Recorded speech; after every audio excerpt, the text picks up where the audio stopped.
වසර 2000කට වඩා පැරණි මිනිස් අතකින් අල්ලපු නැති මහා අద్భుත මැටි කඩගිරියක් ඇතුලේ මුළු පෘථුවියේම අවසානයේ සිද්ධ වෙන විදිය පියවරෙන් පියවර ලියපු මහා බිහිසුණු අනාවැකි පෙළක් හැංගිලා තියෙනවා කිව්වොත් ඔයාලක විශ්වාස කරනවද?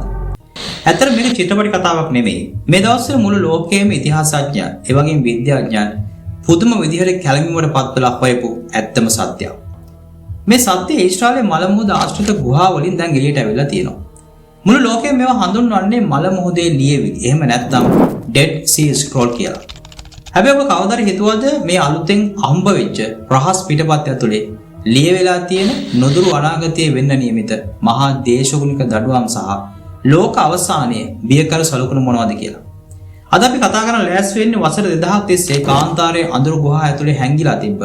දැන් එකපාරටම මතුවෙලා මුළු මහත් මානව වර්ගයාගේම අනාගතය ගැන බියකරු අනතුරු ඇඟවීම් කරන ඒ මහා රහස ගැන. ඉතින් මේ වීඩියෝවේ දිගටම රැඳිලා ඉන්න. අපි බලමු මේ රහස මොකක්ද කියලා. මේ දවස්වල ලෝක ඉතිහාසයේ සහ අභිරහස් ගැන හොයන අය අතරේ පුදුම විදිහට කතා කරන මාතෘකාවක් තමයි මේ ඊශ්‍රායල පැත්තෙන් ඇහෙන්නේ. මල මුහුද කියන්නේ ලෝකයේ තියෙන ලුණු අධිකම තැන.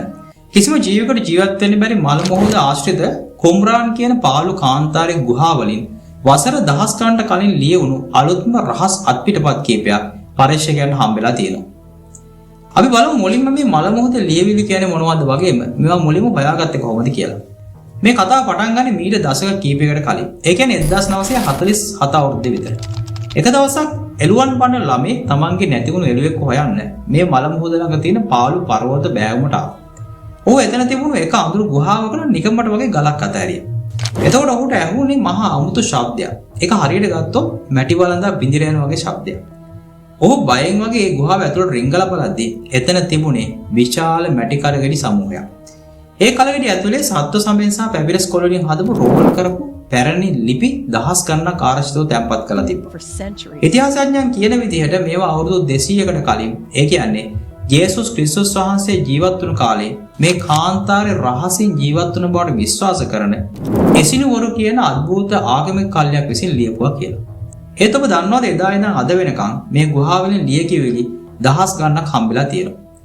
මෑතකදී ඒ කියන්නේ නූතන තාක්ෂණය පාවිච්චි කරලා කරපු අලුත් සෙවීම් වලින් අතිශය රහසිගත කවුරුත් මෙතෙක් නොදකපු අලුත් අත්පිටපත් කීපයක් පරීක්ෂකයන් හොයාගත්තා.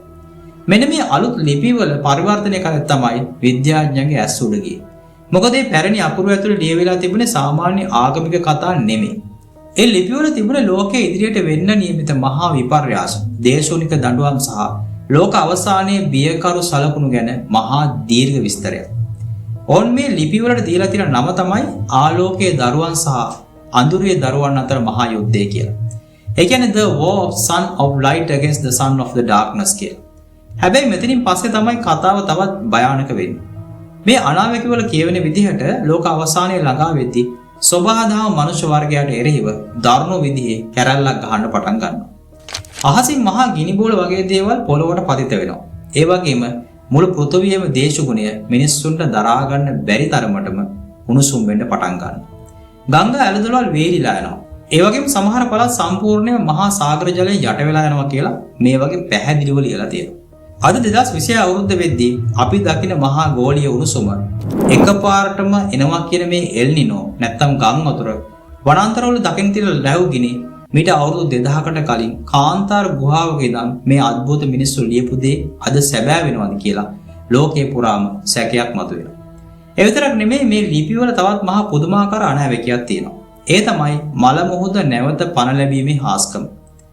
අපි දන්නවා මල මුහුද ලුණු ප්‍රතිශතය කොච්චර වැඩිද කියනවා නම් එතන කිසිම මාළුවෙකුට කිසිම පැලෑටියකට ජීවත් වෙන්න බෑ. හැබැයි මේ ලිපිවල ලියවලා තියෙනවා ලෝක අවසානයේ කිට්ටු වෙද්දී යෙරුසලම් දේවස්ථානයේ දිහාවෙන් ගලාගෙන එන මහා පිරිසිදු දියවුල් පතක් හින්දා මල මුහුදේ වතුර පිරිසිදු වෙනවා කියලා. එතකොට මල මුහුදේ මහා විශාල විදිහට මාළු බෝ වෙන්න පටන් ගන්නවා. ඒ වගේම මේ අවට මහා සාරවත් බිමක් වෙනවා කියලා මේ ලිපිවල පැහැදිලිව ලියලා තියෙනවා. හැබැයි මෙතනින් පස්සේ තමයි ලොකුම කුතුහලය මතුවෙන්නේ. මෑතකදී පරිසරවේදීන් සහ පර්යේෂකයන් මල මුහුද අවට පරීක්ෂා කරද්දී ඔවුන්ට මහා භයානක දර්ශනයක් දකින්න හම්බුණා. ඒ තමයි මල මුහුදේ සමහර වෙරළ ආශ්‍රිත මහා පිරිසිදු ජලයේ පිරුණු කුඩා පොකුණු ගණනාවක් මතුවෙන්න පටන් ගන්න තියෙනවා.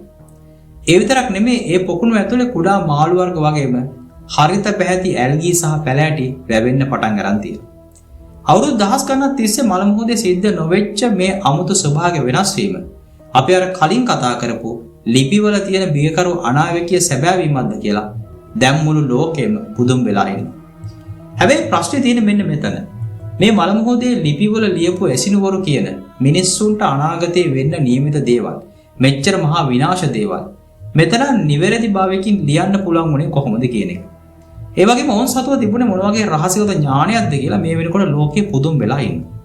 සමහර පරීක්ෂකයන් කියන විදිහට මේ මිනිස්සු සාමාන්‍ය ලෝකේ නැත් වෙලා දැඩි වත්පිළිවෙත් රැකමින් निराහාරව ධානය වඩමින් ජීවත් වන පිරිසක්. ඒ වත්පිළිවෙත් වලින්ද ඔවුන්ට විශ්ව ශක්තියත් එක්ක කෙලින්ම සම්බන්ධ වෙන්න පුළුවන්කම තිබිලා තියෙනවා. ඒ වගේම මේ පිරිසට කාලය හරහා අනාගතය දිහා බලන්න පුළුවන් මහා අద్భుත ආධ්‍යාත්මික බලයක් තිබුණ පිරිසක් කියලාත් මතයක් තියෙනවා. ඉතින් ඔවුන් මේ අනාගතයේ දිහා බලලා දැකපු ඒ භයානක දර්ශනය තමයි මේ මැටි කලගෙඩිය ඇතුලේ හංගලා තිබෙන්නේ. ඒ වගේම මේ ලිපිවල තිබිලා තවත් මහා රහසිගත ලිපියක් හම්බුණා. ඒකට කියන්නේ තඹ ලියවිල් The Copper Scroll කියලා. අනිත් හැම ලිපියක්ම හම් වලින් පැපිරස් වලින් හදද්දී මේක විතරක් සම්පූර්ණයෙන්ම තඹ තහඩුවක තමයි කොටලා තියෙන්නේ. ඒක ඇතුලේ තියෙන අනාවැකියක් විතරක් නෙමෙයි. මුළු ඊශ්‍රායලයේ පුරා රහසිගතව ස්ථාන 64ක හංගලා තියෙනවා කියන වටිනාකම මනින්න බැරි අතිවිශාල රන්සා රිදී නිදන් ලයිස්තුවක්. හැබැයි ඔබ දන්නවද අද වෙනකම් ඒ එකම නිදානයක්වත් හොයාගන්න නූතන නිදන් හොරුන්ටවත් විද්‍යාඥයන්ට බැරි වෙලා තියෙනවා. මොකද ඒකට හේතුව තමයි ඒ වගේ තියෙන රහස් කේද විසඳන්න අද ඉන්න කාටවත් බැහැ. මෙන්න මෙතනින් පස්සේ තමයි ලොකුම කුතුහලය එන්නේ. මේ ලිපිවල කියවෙන විදිහට ලෝක අවසානයේදී සිද්ධ වෙන මහා අවසාන යුද්ධය. ඒ කියන්නේ යහපත සහ අයහපත අතර යුද්ධය පටන් ගන්නෙ මනුෂ්‍යයන් අතර විතරක් නෙමෙයි කියලා. ඒක මුළු විශ්වයේම තියෙන අදෘශ්‍යමාන බලවේගයන් වගේම අහසින් පෘථිවියට එන මහා බලගතු සත්ත්ව කොට්ටාසයක් අතර සිද්ධ වෙන මහා තාරකා යුද්ධයක් වගේ දෙයක් කියලා තමයි සඳහන් වෙන්නේ. ඒ කියන්නේ කොස්මික් බැටල් එක. මේ පිළිබඳව සංකේතාත්මක වුන් දක්වලා තියෙනවා. අද ලෝකේ පුරා තියෙන යුදමය වාතාවරණයන් මහා බලගතු රටවල් එකිනෙකා පරද්දන හදන න්‍යෂ්ටික අවිතාක්ෂණ දකිද්දී මේ ලිපිවල ලියවුණු ඒ අඳුරු අනාගතයේ දිහාද මේ මුළු මහත් මානව වර්ගයම ගමන් කරන්න කියන එක අද මුළු ලෝකෙම කතා කරන්න පටන් ගන්න තියෙනවා. ඉතින් අන්තර්ජාලයේ නූතන විද්‍යාව අපිට හැමදේම කියලා දෙනවා කියලා හිතුවත් වසර 2000ක් පරණ මේ මැටි කලගෙඩි වලින් මතුවුණු රහස් අපිට මතක් කරලා දෙන ලොකු දෙයක් තියෙනවා. ඒ තමයි සබාදහම් සහ විශ්ව ඉදිරියේ මිනිහා කියන්නේ ඊටාම සුළු අසරණ කොටසක් විතරයි කියන්නේ. අපිට කොච්චර සල්ලි කොච්චර තාක්ෂණය තිබුණත් සබාදහමේ මහා නීති පද්ධතිය සහ විශ්වීය බලවේගයන් ඉදිරියේ අපිට කිසිම දෙයක් කරන්න බැරි වෙන දවසක් නොදුරේද එනවා කියලා මේ මල මොහොතේ බියකරු අනාවැකියෙන් අපිට කියන්න පුළුවන්. ඉතින් මේක ලෝකයට අලුතෙන් ආපු මතයක් අදහසක්. මේක ඇහුවට පස්සේ ඔයාලට මොකද හිතෙන්නේ? වසර 2000කට පස්සේ මල මොහොතේ ගුහාවලින් හමු වෙච්ච මේ මහා අద్భుත ලියවිලි සහ ඒ බියකරු අනාවැකි කියන්නේ. ඉතින් මල මොහොතේ එකපාරට මතුවෙන පිරිසිදු වතුර පොකුණු සහ මාළුන්ගේ පැමිණීම ඇත්තටම ලෝක අවසානයේ මුල්ම සලකුණද? ඉතින් ඔයාලගේ වටිනා ඕනම අදහසක් පල්ලෙන් කමෙන්ට් කරන්න අමතක කරන්න එපා. ඒ වගේ මේ වගේ ලෝකයේ සැඟවුණු ඓතිහාසික විද්‍යාත්මක අద్భుත මේ ඕනම කතාවක් දැනගන්න අපේ හරස්කඩ YouTube නාලිකාව subscribe කරලා bell icon එක click කරලා තියාගන්න. එහෙම වුණොත් අලුත් වීඩියෝ එකක් දාපු ගමන් ඒ notification එක ඔයාලා ළඟට එනවා. මේ වීඩියෝ එක හොඳයි නම් තව කෙනෙකුට බලන්න share කරන්න අමතක කරන්න එපා කියලා මතක් කරමින් අපි ආයෙත් දවසක අලුත් වීඩියෝ එකකින් ඔයගොල්ලෝ හම්බ වෙන්න වෙනවා. හැම දිනකටම සුබ දවසක් ගිහිල්ලා එන්න.